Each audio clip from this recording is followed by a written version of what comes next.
ng awitin.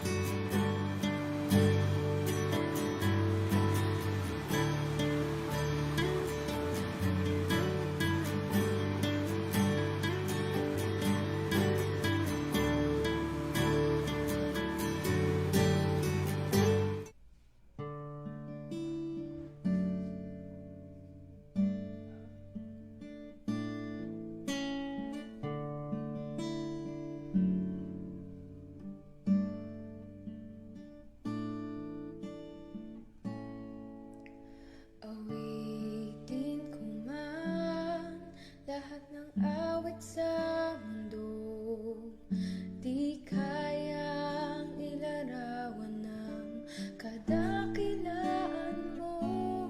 Kulang ang lahat ng tula, kulang maging mga salita upang ihayag ang kabutihan mo. Wala kang katulad,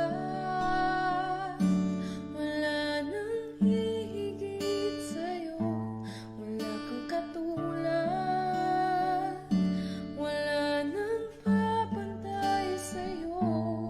Ikaw ang Diyos, noon pa man, maging ngayon at kailanman. Sa habang panahon, wala kang katulad.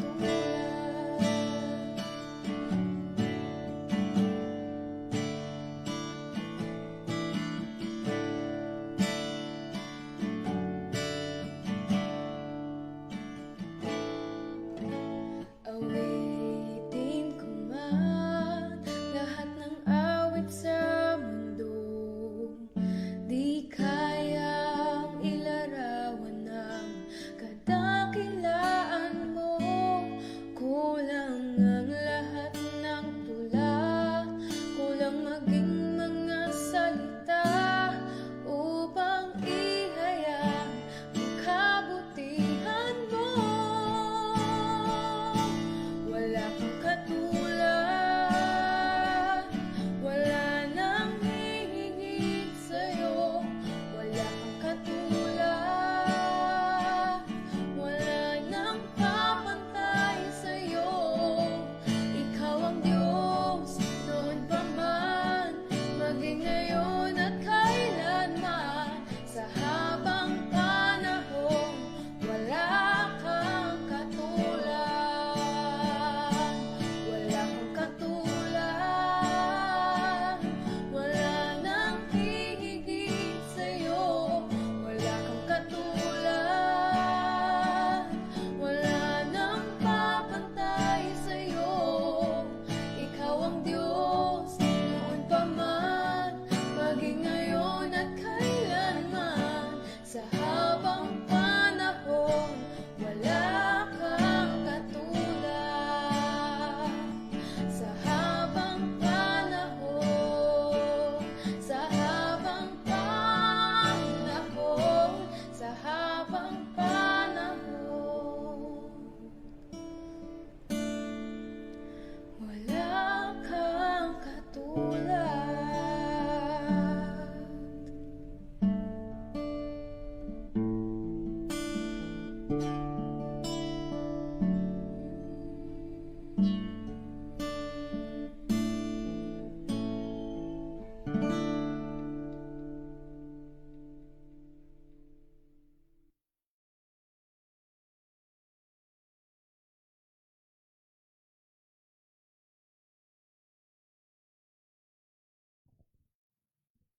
Praise God. Good morning po sa ating lahat.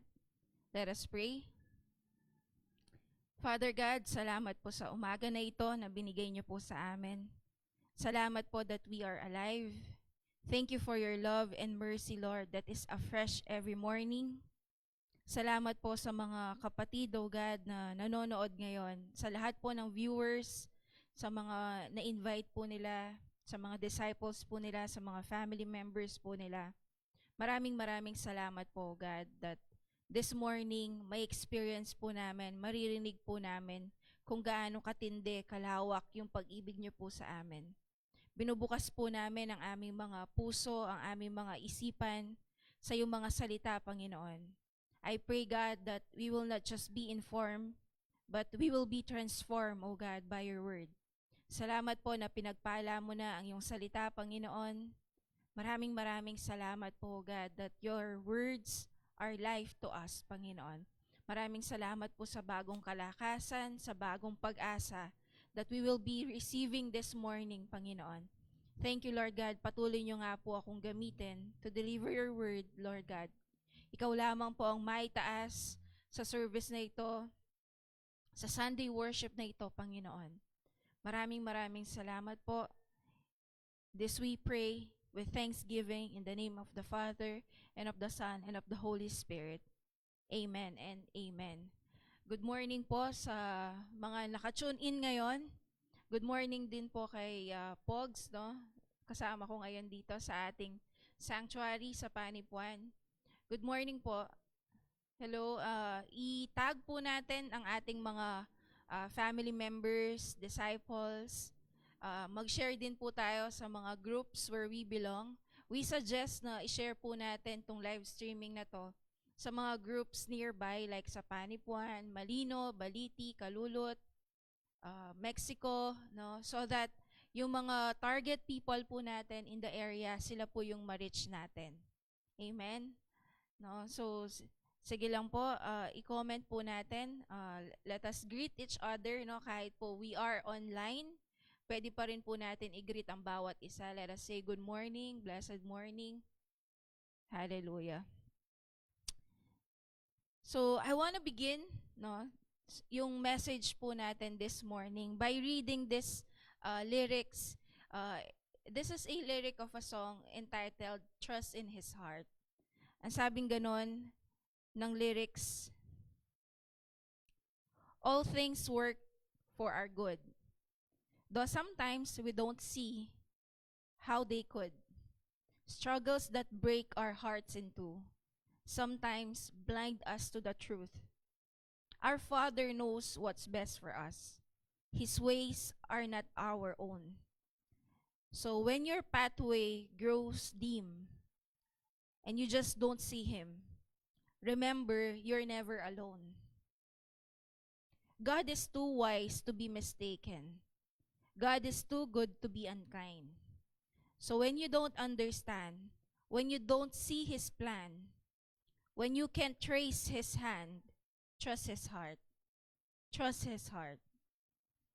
He sees the master plan, and He holds our future in His hand. So don't live as those who have no hope. All our hope is found in Him. Amen? Ang ganda po nung kanta. Trust His Heart by Bobby Manson. Yan po yung sinabi nung kanta niya, yung Trust His Heart. No, ang dami na po nangyari for our 2020. Next week po, we are on the last month na, December. No? Parang lumipas yung 11 months, ang dami natin pinagdaanan, no? There are struggles in finances, in our family, in the churches, no, in the ministry. Parang napakadami po natin pinagdaanan.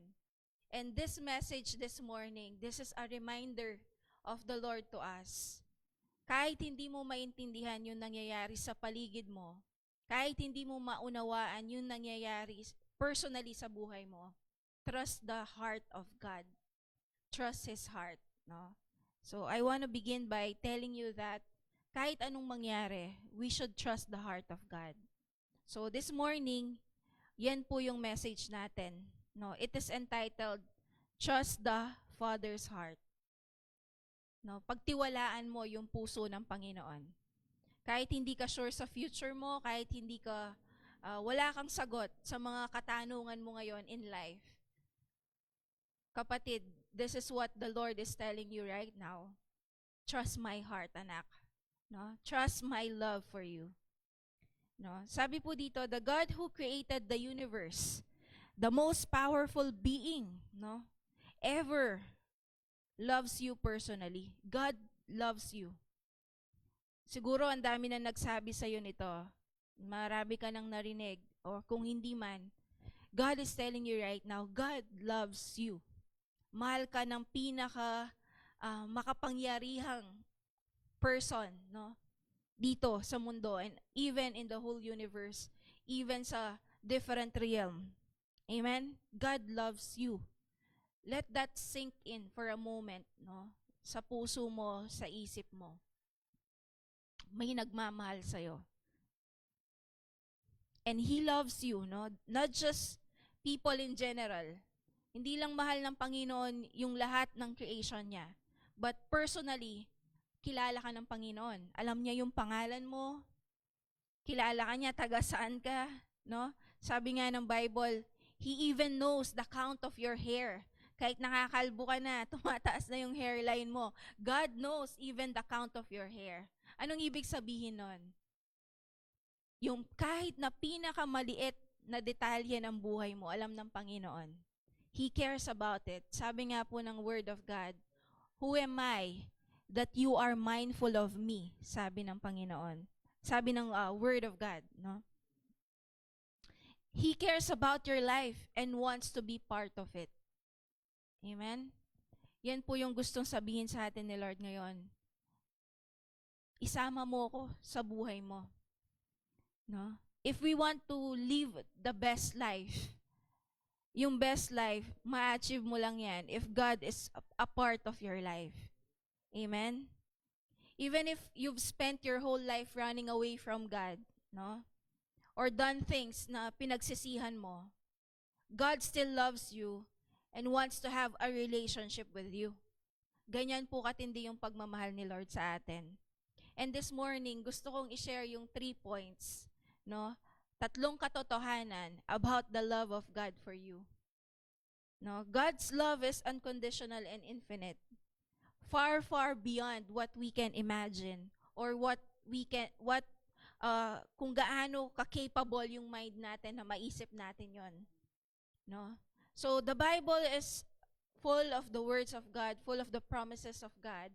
No, it is a compilation, no, of those truths na magsasabi sa atin how God truly loves us, no? The Bible says God loves you whatever state, no, your life is in right now, no? Kung gaano man kasira, kagulo yung buhay mo ngayon, God still loves you, no? At kayang-kaya ni Lord na ayusin yung buhay mo, no? So, itong mga following verses na sasabihin ko, these 3 points that I'm going to share this morning will remind us of God's wonderful, extravagant, amazing, unstoppable, and unconditional love for you. No, sabi ko nga po, ang dami na nating napagdaanan. Maybe nakalimutan mo na or hindi mo na mag-grasp yung katotohanan na mahal ka ng Panginoon. Kasi ang dami mo ng paghihirap na nararanasan eh. No, sometimes nawala na yung hope, no? Maybe nawala na yung hope, nawawala na yung faith, no? Konti na lang parang bibitaw na. So this morning, this is the message of God for us. God loves us. So we should trust the Father's heart. Amen. So truth number one. God wants you to know that His love is infinite and unfailing. So yung pagmamahal po ng Panginoon, walang katapusan at hindi bumibigo. Amen?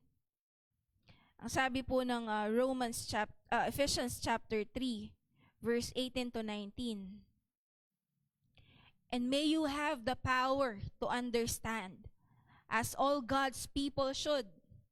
No? So if you are a child of God, no, tinanggap mo si Jesus sa buhay mo, kailangan mo tong maintindihan.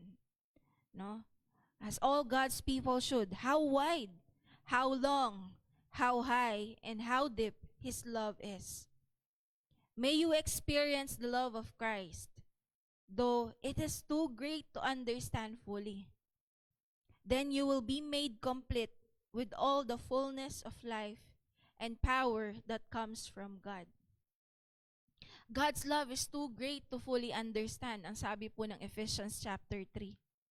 God's love is so great that we, no, tayong mga tao, we cannot fully understand it. Kaya nga minsan, nagda-doubt tayo, no? Because we cannot comprehend, no? Kasi iba tayo. The way that we love, no? Iba tayong magmahal, no? Humans' love for one another often depends at least doon sa behavior ng tao na minamahal natin. So kapag mabait yan, kapag gusto natin sila, we love them, no? So pero pag halimbawa hindi na maganda yung nakikita natin, we dislike the person, nawawala din yung pag-ibig, no? Pero God, no? God's love is different. Kung babasahin po natin yung Bible, ano? Sabi nga, God is love. Ang pag-ibig, yan ay mismo si Lord, no? So, sometimes, kapag nalaman natin yung mga sikreto ng tao na, halimbawa, no, may crush ka, may gusto ka, no? Nalaman mo, may putok. Ang baho pala ng kilikili nito, ang nililigawan ko na to. No? Pwedeng mawala yung love na sinasabi mo. Kasi madalas sinasabi natin yung salitang love na parang casual lang, no? I love this food. No? I love this thing. I love this something. I love the view. Yung mga ganon. It is so casual na ginagamit natin yung salitang love. Pero pagdating kay Lord, there is, sabi nga, it is too great to understand pag sinabing love, no? Pagdating kay Lord. So yung mga tayo, no, as a human being, pag meron, yun nga, balik po ako doon, pag meron tayong nalaman about a person that we admire, yung gusto natin, ano, pwedeng mawala yung love kapag nalaman mo na, no? Sabi nga, pag nalaman mo na lahat ng baho ng tao na to, no? Pagdating sa mga mag-asawa, no? Ay, makanyang ka pala, no? So, nung dati, girlfriend, boyfriend sila, kumbaga, syempre, hindi pa nila alam yung talagang pag-uugali ng bawat isa. But when they join together in a one house or in a home, so nalaman nila, ay, makanyang ka pala. No? Tumutulo pala yung laway niya pag natutulog. Humihilik pala siya. No? So sometimes, parang nababawasan yung love, nababawasan yung admiration dun sa tao. Pero alam niyo po, the good news about the Lord, even though He knows everything about us, the good things, the bad things, mahal pa rin tayo ng Panginoon. And what is amazing about the love of God, siya yung mismong nagpurpursue sa atin. Parang nililigawan pa tayo ni Lord, no? He is showering His goodness to us for the purpose na ma-experience mo yung love niya. At kapag na-touch yung puso mo, no, maisip mo that I need God. No? I need God in my life. No? That's the purpose of the goodness of God, eh. Yung ma-realize ng tao, no, na kailangan niyang bumalik sa kanyang Creator. Amen? So, God's love is too great to fully understand. Mahal ka ng Panginoon, kapatid. Amen? Kahit nagda-doubt ka ngayon, God's love for you is too great. Hindi mo kayang maisip, hindi mo kayang maunawaan. Ang sabi pa po ng Romans 8, verses 35, 37 to 39, can anything ever separate us from Christ's love? Meron bang kayang magpahiwalay sa'yo sa pag-ibig ng Panginoon?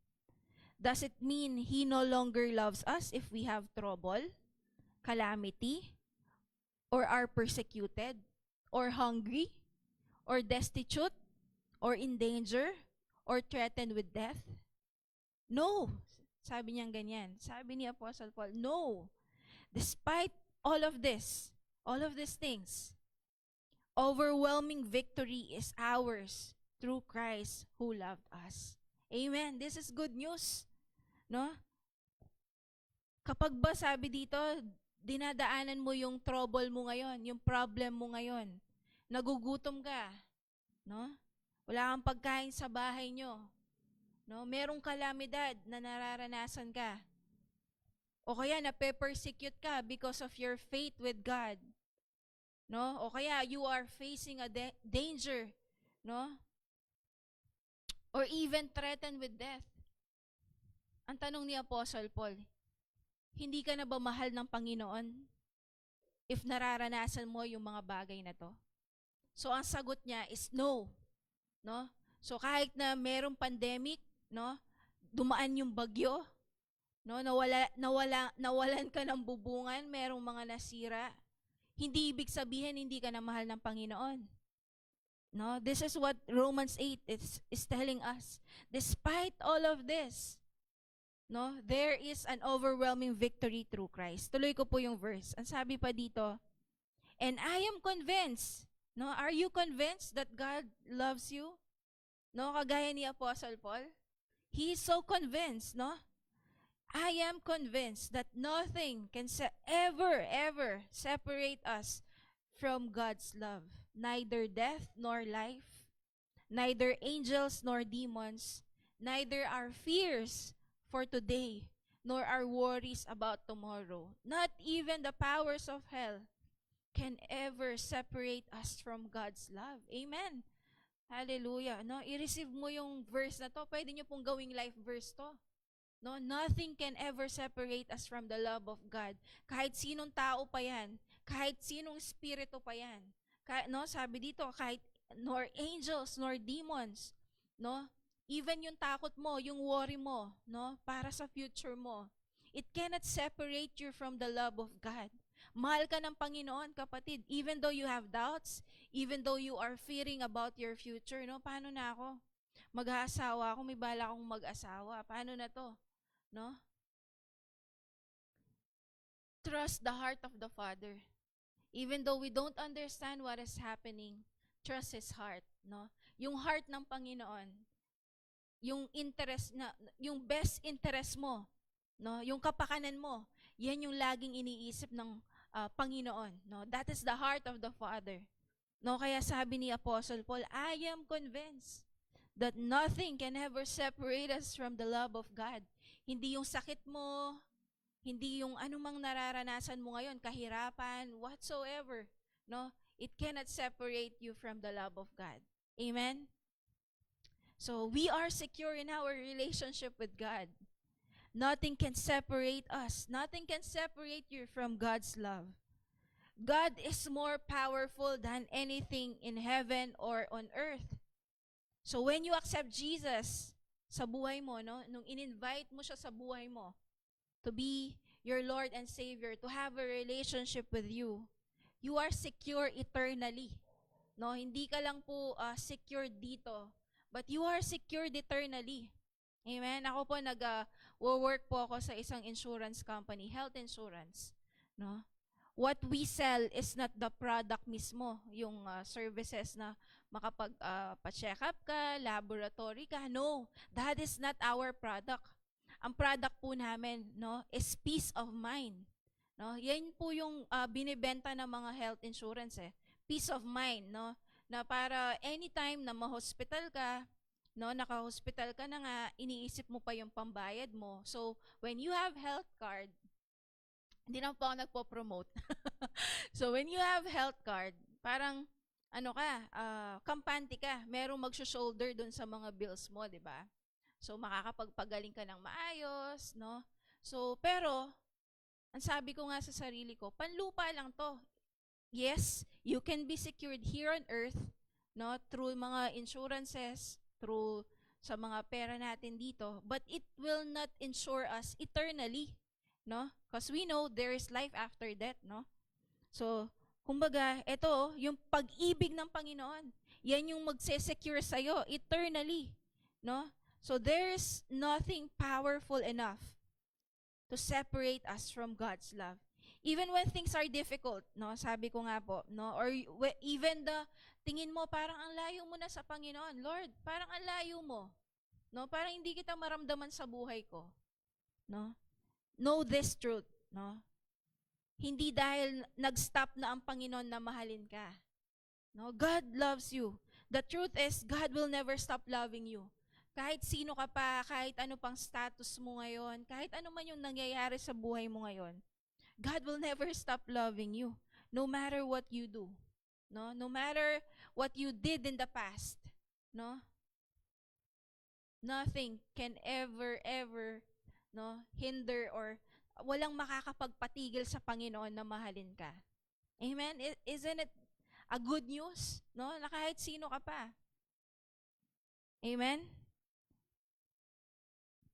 Ang sabi pa po dun sa following verses, no power in the sky above or in the earth below. Indeed, nothing in all creation will ever be able to separate us from the love of God that is revealed in Christ Jesus our Lord.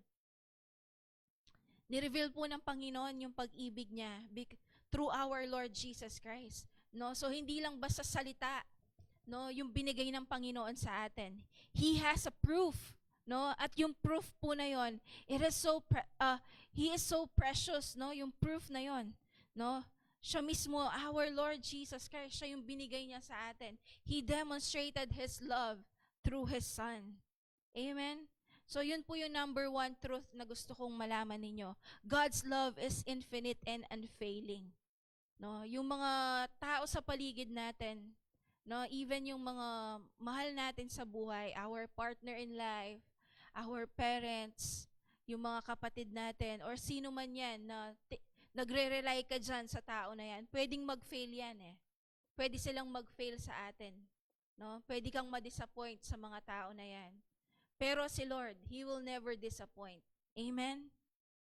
Amen. God, pag nagtiwala tayo sa Panginoon, we are stable. Amen. Dun sa pag-ibig niya, no? Sabi nga, the love of God casts out all fears. No, pag naranasan mo, pag na-receive mo talaga, naintindihan mo, nag-sink in sa spirit mo at sa mind mo na mahal ka ng Panginoon, mawawala yung fear. Mawawala yung doubt, mawawala yung worry. Amen? Truth number 2 na gusto ko pong i-share sa atin. God's love for you is personal. Anong ibig sabihin, no? Nang sinabi ko na yon, God's love for you is personal. Sabi po ng 1 John 3:1, see how very much our Father loves us, for He calls us His children. And that is what we are. No? Mga anak tayo ng Panginoon. That is what we are. But the people who belong to this world don't recognize that we are God's children because they don't know Him. No? So God calls you His child. Kaya sinabing personal. No? You are a child of God. You are a daughter of God. You are a son of the Most High God. No? You may maybe you have heard this, no, sa mga Sun Life natin, no? Lesson 1. You are a child of God, no? When you accepted Jesus as your Lord and Savior, He gave you the right to become children of God, no? Pero dito, no, we want to emphasize, no, yung truth na ito. That God, lahat yung lumikha ng langit at lupa, no? The God na sabihin niya lang at ito'y makikreate, no? That God, no, na talagang all-powerful, mighty, all-knowing, no? Siya yung tatay mo. No? Pwedeng wala kang tatay, pwedeng iniwan ka ng tatay mo, no? Or nag-pass away na yung tatay mo. But kapatid, we have a Father in heaven, no? That calls you His child, no? Kung illegitimate ka, no? Anak ka sa labas. Sa Panginoon, hindi ka anak sa labas. Amen. God loves you. God calls you His child. No? Pag sinabi, no, I want you to realize how powerful this truth is. Kapag kasi kinlame ka ng isang tao, ibig sabihin, he's taking the responsibility, no? Lalo na kung anak, no? 'Di ba? Pag nag-ampun ka, when you adopted someone, you are taking responsibility for this child. Lahat ng pangangailangan niya ibibigay mo. Lahat, no? Lahat, no? You will sacrifice for this child, no? Talagang yung love na kailangan niya, palalakihin mo siya. You will make sure na meron siyang magandang future. That's how powerful yung statement ng Panginoon na kiniklaim niya na anak ka niya, no? Kasi He's taking responsibility of your future. He's taking responsibility na ikaw maging maganda yung hinaharap mo there. Kumbaga talagang lalaki ka, magi-improve ka dun sa purpose niya, no? Kaya tinatawag kanyang His child. You are His own, no? Sabi nga ng ibang Bible verses, I am your God and you are my people, no? Amen. Kaya napaka-powerful po nung uh, truth na ito that God, no, loves you personally and He calls you His child. So when you begin a relationship with God, you just don't become God's friend, no? But you become His child, no? Tayong mga anak ng Panginoon. God delights in you. God delights in us and wants the best for us, no? So He wants to fill our life with joy and blessings. No? So kaya itong mga difficulty na nararanasan natin sa buhay natin, when we have problems and calamities, huwag mong isipin na hindi ka na mahal ng Panginoon, na pinaparusahan ka niya, kaya nangyayari yung mga bagay na to sa buhay mo. No. No, ang sabi ng Bible, when you are a child of God, He will discipline you for your good. No? So hindi po punishment ang binibigay ng Panginoon, but discipline. Iba ang discipline at punishment. Ang punishment is to harm the person because meron siyang ginawang masama. But discipline, kinokorek ka, no? Para you will go to the right path, hindi ka mapahamak. Amen? That is the heart of God. No, He doesn't want you to suffer. No? Kaya kung nahihirapan ka ngayon, that is not the heart of God for you. Yes, merong paghihirap, no, because we are living in an imperfect world. Pero hindi po totoo, no, na gusto kang parusahan ng Panginoon. No, that is not true. No, alisin mo 'yan sa isip mo. That is a negative thing na nilalagay ng kaaway. That is a deception, no? God wants to fill our lives with joy and blessings. Yan po yung heart ng Panginoon. Amen, because anak ka niya eh. No, meron bang magulang, no, yung mga viewers po natin na meron ng mga anak? Meron bang magulang na gustong mapahamak ang kanyang anak? Siguro merong mga iilan, pero I don't believe that yung heart of a father or a mother, no, gusto niyang mapahamak, gusto niyang masira yung future ng kanyang anak. Amen? I believe that the parents wants the best for their children. No, gusto nila mapabuti sila. Kaya they are giving their best sa pagtatrabaho. No, they're really sacrificing. I-mother ko, lagi kang daramdaman. Subo ko na mo, anay, biyake pa kaya kayo, ana. No? So that's how the love of a parent is eh. So kung ang Father natin who is in heaven, no, He's our real, talagang you are calling, no? You are seeing God as your Father. Hindi ganoon yung puso ng Panginoon. Ayaw kanyang mahirapan, actually. No? Ayaw kanyang talagang mag-suffer. No? Pero yun nga, because this is the truth, this is the reality.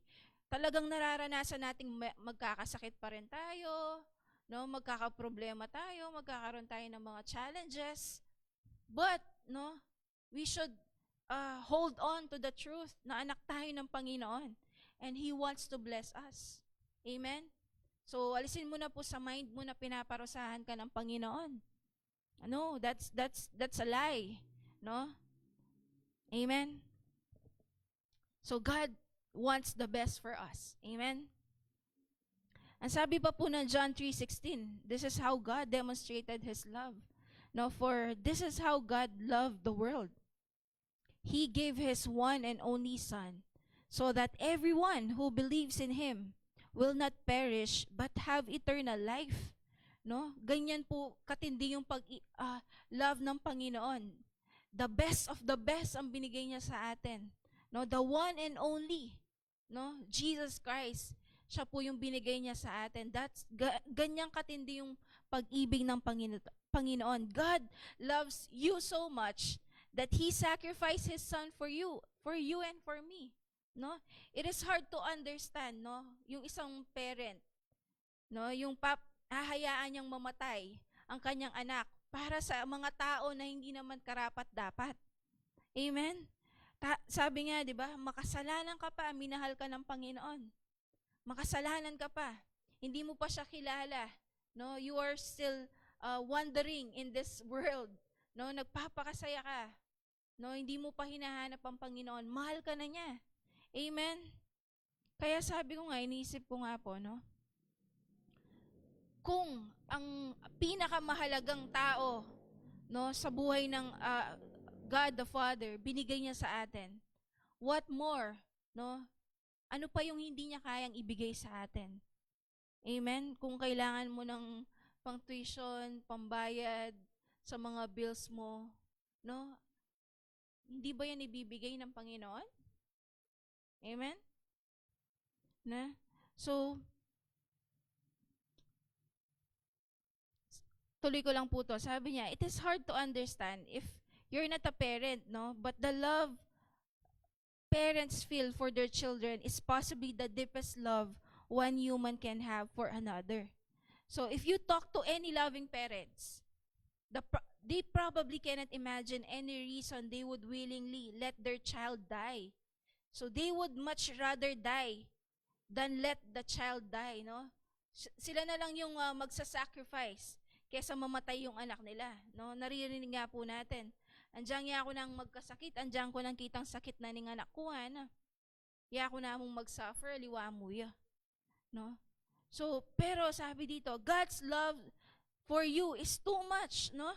That He is willing to let His Son come to earth, be mistreated, and ultimately die for your sins so that you can become His child too. So that is love beyond understanding. Amen? That is love beyond understanding. May comprehend ito, maintindihan. Ne? Para ka rin makasalanan na ina. Mataying banal na Diyos. Ne? May katawan niyang tao. And then, meteya para kaya ka. So, that is love beyond understanding. Amen? Kaya kapatid, huwag mong isipin na walang nagmamahal sa'yo, nag-iisa ka na lang. Amen? Huwag kang mawala ng pag-asa. Because there is a God beside you. No? Nag-aantay lang sa'yo, kapatid. Kausapin mo siya. No? He really wants to pour out His love for you. Alam niyo po ba, anong number one motivation ng Panginoon? Why He created human beings? Balik po tayo sa Genesis, ano? He created human beings because He wants to pour out His love. Kasi wala siyang there is walang something or someone that He can pour out His love upon. Kasi sabi ko nga po sa inyo, ang love, no, that is the nature of God, no? Ang love, nature niyan, magbigay. No? Kaya gusto ng Panginoon ibigay yung pagmamahal niya eh. Kaya lang wala siyang creation, wala siyang something or someone. Kaya nag-create siya, kapatid. Kaya kinreate ka ng Panginoon eh. Because God, no, God who is love, wants to pour out kung ano yung meron niya para sa'yo. Amen? Kaya ang number one reason talaga why you were created, why we were created, is to receive love from God. Amen? Yan yung number one reason, number one purpose din, why you are created, to receive love from God. Amen? Last truth na gusto ko pong i-share sa atin. When things are difficult, you can cling to God's love because He cares for you. No? So, pwede kang kumapit sa pag-ibig ng Panginoon when things are difficult because Siya'y nagmamalasakit sa'yo. Sabi ng Lamentations chapter 3 verse 20 to 23, I will never forget, sabi ni Jeremiah, this awful time, no? Baka tayo din, no? Hindi natin makalimutan po yung 2020 because ang daming nangyaring disasters, calamity, pandemic, whatsoever. No? I will never forget this awful time, sabi ni Jeremiah. As I grieve over my loss, no? Pwede tayong merong mga nawalan na ng trabaho, no? Nahihirapang kumuha ng work ngayon, no? Merong mga na-loss tayo during this pandemic, during this year. Yet, sabi ni Jeremiah, this is the attitude of Jeremiah, yet, no, I still dare to hope when I remember this. The faithful love of the Lord never ends. His mercies never cease. Great is His faithfulness. His mercies begin afresh each morning. Amen? No, yung pag-ibig ng Panginoon, hindi mo kayang bawasan yan, kapatid. Because it is afresh. It is new every morning. No, tayo po, no, one reason why we cannot persist, why we cannot talagang i-pursue yung isang tao, kasi tayo, may tendency tayo na nababawasan yung pag-ibig natin, napapagal tayong magmahal sa isang tao, ano? Pero si Lord iba siya. No, His love never ends, sabi ng Lamentation. It is fresh every morning. No, kaya kung may ginawa kang mali kahapon, kapatid, hindi nabawasan yung pag-ibig ni Lord na, ay, 50% niya yung lugod ng Lord ka na ako ngayon Sunday. Na, o 10% niya mo kasi na namang pengawa ko niyang Monday to Saturday. No, hindi po. The love of God is afresh each morning. Amen? Even when things seems hopeless, no? Kahit sa buhay mo parang hopeless ka na, you can hope in God because He loves you. Amen? Even if you are in the midst of a difficult time or a grieving or great loss, there is still a reason for hope. Everything around you may feel like it's falling apart. Parang ala nang masanding ang malalihari kang biyawa, puro na kamalasan na, puro na disaster. No, everything inside of you may feel like it's falling apart. Ang daming parang sa puso mo, ang daming parang storms inside of you. Wala kang peace, wala kang joy. You are so negative. No, but God's love and mercy will never fail you. Amen. Ask God to give you hope. No, magpray ka ng hope. No, ask Him to fill you with His peace. Yung peace that surpasses all understanding. Yung kahit anong mangyari, no, kahit anong gulo ng paligid mo, you have peace. That is peace that surpasses all understanding. Amen. Every day is a new opportunity to receive God's mercy and love. No, every day, today, nagising ka, this is a new day, a new opportunity na maranasan mo yung goodness and faithfulness ni Lord sa buhay mo. Amen. Amen. Kaya we dare to hope. We dare to hope, no? Itaas mo yung expectations mo for the year 2021 or even this month of December, no? Merong kayang gawing restoration ng Panginoon sa buhay mo. Yung na-loss mo, pwedeng i-restore ng Panginoon ng masigit pa. Just like Job, no? Kayang i-restore ng Panginoon lahat. Amen. Ng masigit pa.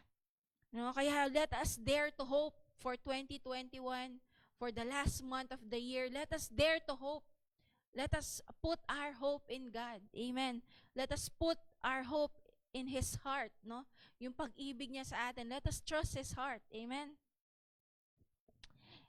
Sabi po ng Lamentations, though He brings grief, He also shows compassion because of the greatness of His unfailing love.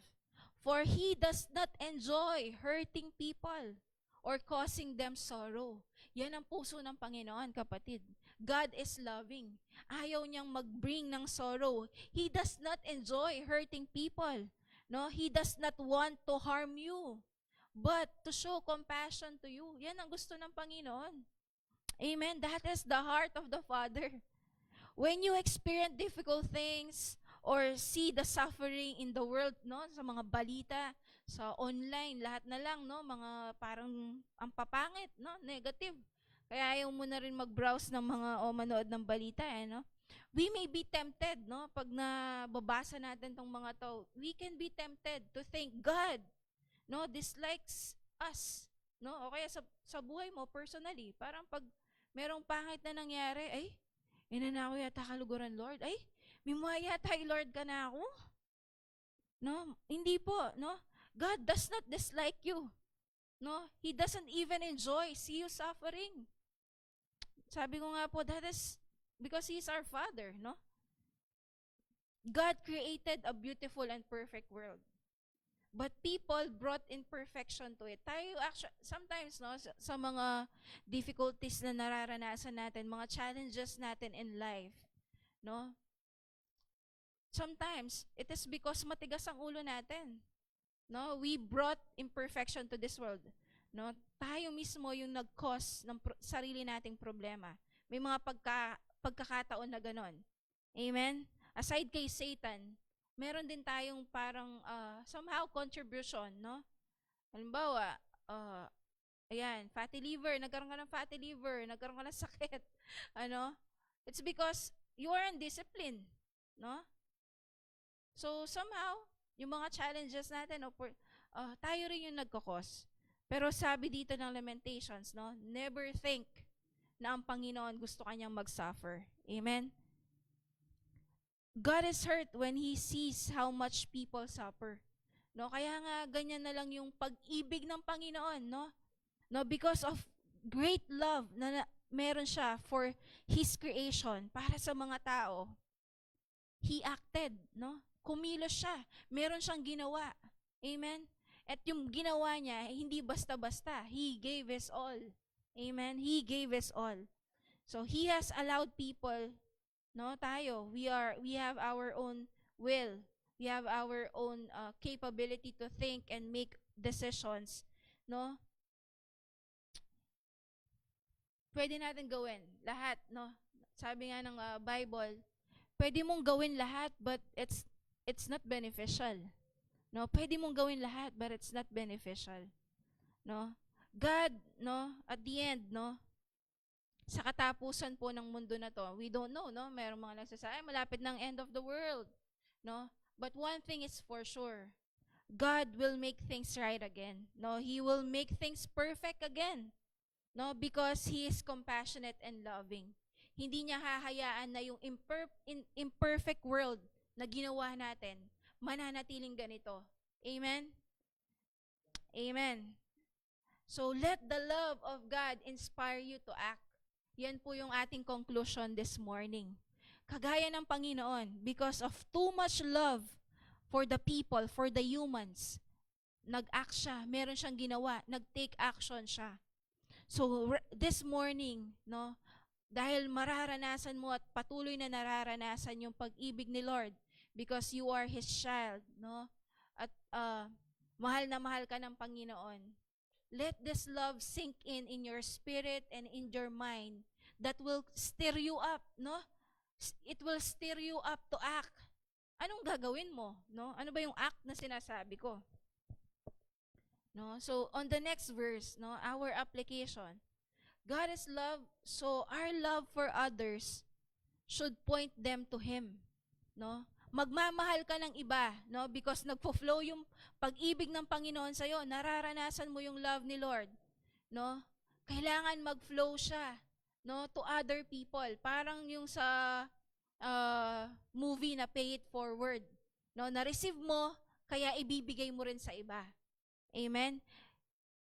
Our love for others should point them to Him, no? That is the ultimate purpose, no? Pino-pour out ni Lord greatly yung pag-ibig niya sa'yo so that you can share this to other people.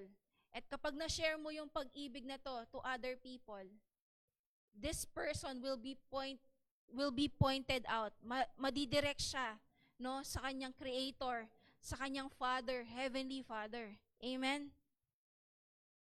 Kaya po yung ating rescue operation, no, na ginagawa po natin, the unbelievers na mga kakilala po natin, our family members na hindi pa talaga na kay Lord, no? Even the backsliders, ano, yung pag-ibig, no, na i-share mo sa kanila through your words. Yan po yung magpo-point. Yan po yung magbabalik sa kanila, no, kay Lord. Amen. Gagamitin ka ni Lord, no? Basta meron sa puso. Amen? Gagamitin ka ni Lord. Hallelujah. So, let us move, no? Dito, this is the last verse that kung saan gusto ko pong mag-end. 1 John 4:9-12. God showed how much He loves us by sending His one and only Son into the world so that we might have eternal life through Him. This is real love. Not that we love God, but that He loves us and sent His Son as a sacrifice to take away our sins. Dear friends, since God loved us that much, we surely ought to love each other. Ito yung utos ng Panginoon. No one has ever seen God.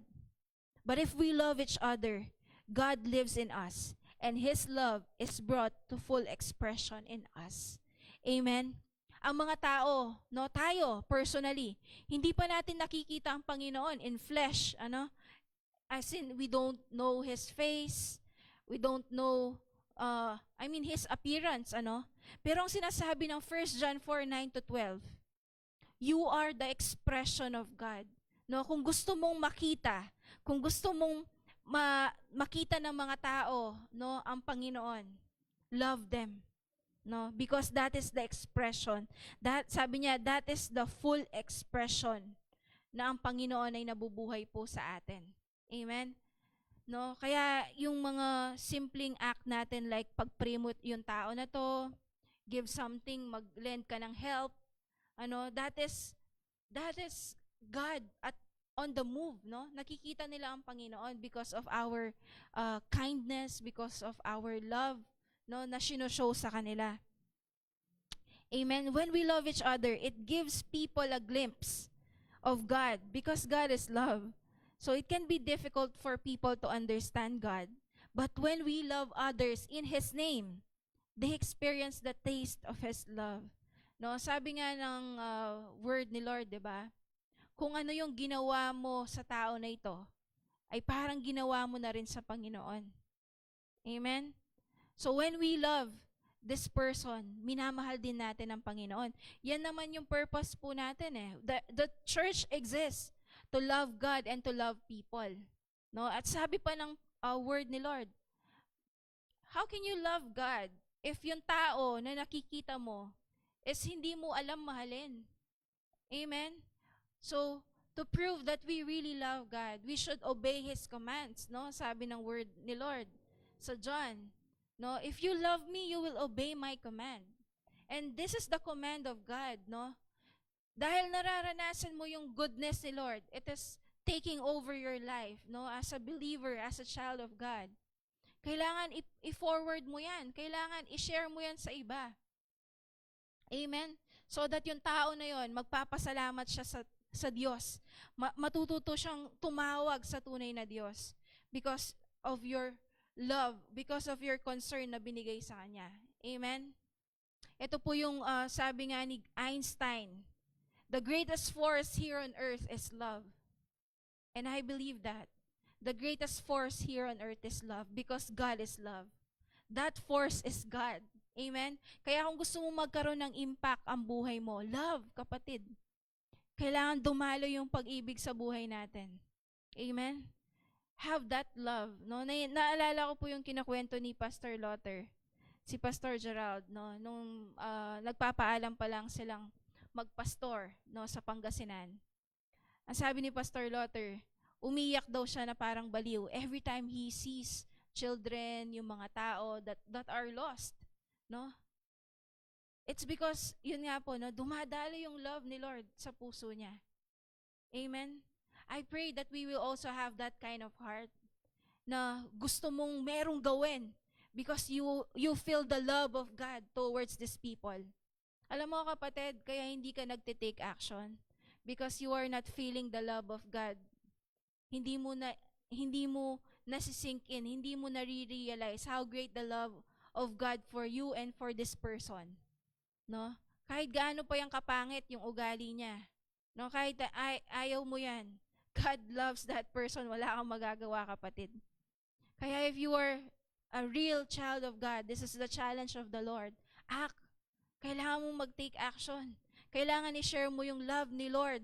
Kailangan i-share mo yung love of the Father to other persons. Amen?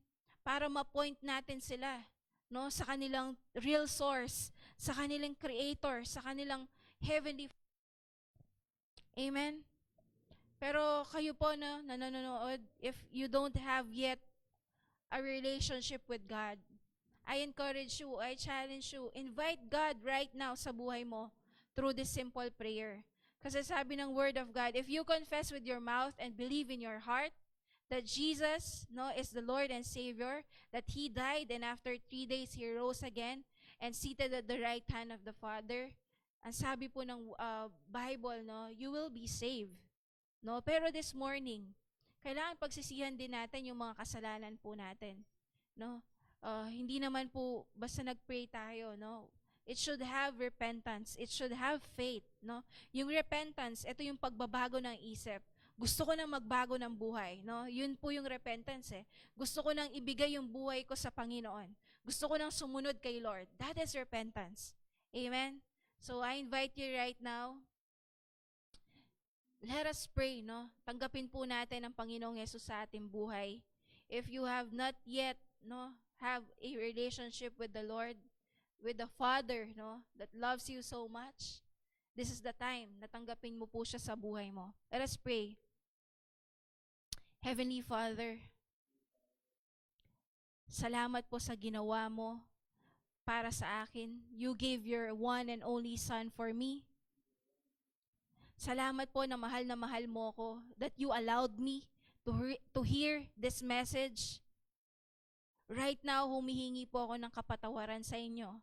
Sa lahat ng aking mga karumihan, sa lahat ng aking mga kasalanan, sa lahat ng aking kalapastanganan sa inyo. Patawarin niyo po ako, Panginoon, sa aking mga kasalanan. Linisin niyo po ako. Baguhin niyo po ako. Simula sa araw na ito, ikaw na po ang aking maging Panginoon at sariling tagapagligtas. I surrender my life to you. Have your way. In Jesus' name, amen and amen. Kung ginawa mo pong totoo yan, yung prayer na yan sa heart mo, ang sabi po ng Bible, you are now a child of God. Kaya yung mga sinabi ko po na truth kanina, that God of love is unfailing and infinite towards you. No? Mahal na mahal ka ng Panginoon. And the love of God is personal. Kilala ka ng Panginoon by name. No?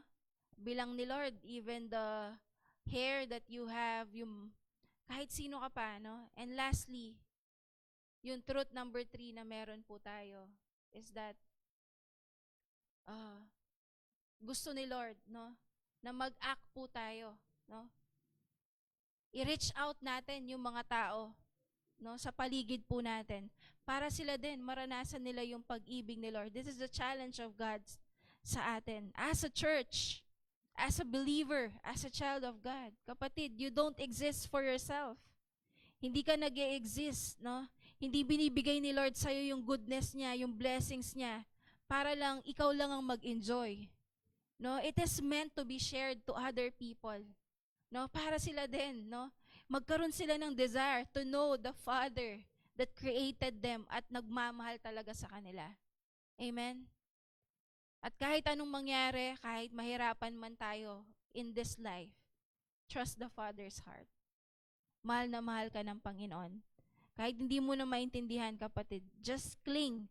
Hawakan mo, panghawakan mo yung katotohanan na to. Mahal ka ng Panginoon. So don't lose hope. Don't dare to hope. Dare to hope for next year. Dare to hope for tomorrow. Because hindi mo man sure ano yung future mo. Sure naman yung humahawak ng future mo. And that is God. Amen? That is God. That is the Father, our Heavenly Father. Amen? I hope that you are blessed with our message this morning. Pakishare nyo po ito. Mag-start kayo ng watch party later. No, i-share nyo po sa mga groups where you belong, no, on the online groups. At patuloy po nating pasalamatan ng Panginoon that He is so faithful to us. Amen. Wag po nating kalimutan that God loves us even though there is trouble, even though there is hunger, there is death, there is loss. God loves us. Amen. God loves us. Hindi po yung nag-fail, hindi yung nag-i-end. Amen. Amen. For our tithes and offerings, it will be showed sa inyo yung ating GCash number, or pwede nyo rin pong idaan or i-drop dito po sa ating church. No, hanapin nyo lang po ako. Hindi na po ako mag-exhort with our tithes and offering because I know, no, God will move you. If you have love, no, for God, hindi po mahirap magbigay. Amen. No, if you love the people, love the ministry, if you love God's business, hindi po mahirap magbigay. I know that you are generous enough, and I know na kikilusan po kayo ng banal na spirito, no? According to the decision of your heart, no? Bigay mo po yung offering mo. Yung tithes mo, that's a 10%. Amen? So our GCash number is 0942-763-3599. No? So dyan nyo po pwedeng ibigay yung ating mga tithes and offerings. Amen? Next week po is the first Sunday of the month. Kaya po mag-ready po tayo ng ating mga juice and bread, no? Kasi sabay-sabay po nating aalalahanin our Lord Jesus Christ, His sacrifice, no? His death, no? Yan po yung meaning po ng ating communion. We are remembering, no? Kagaya ng inutos ng Panginoon, we are remembering His sacrifice, no, on the cross. His body, no, na namatay for us, His blood that was shed for us. Amen. Kaya mag-ready po tayo next week. The Lord bless you. The Lord keep you. The Lord make His face shine upon you. The Lord grant the desires of your heart as you take delight in Him.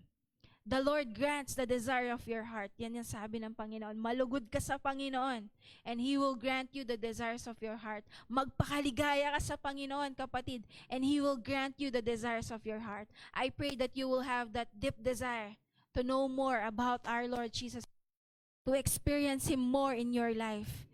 In Jesus' name we pray. Amen and amen. God bless po. See you on our service. Praise God.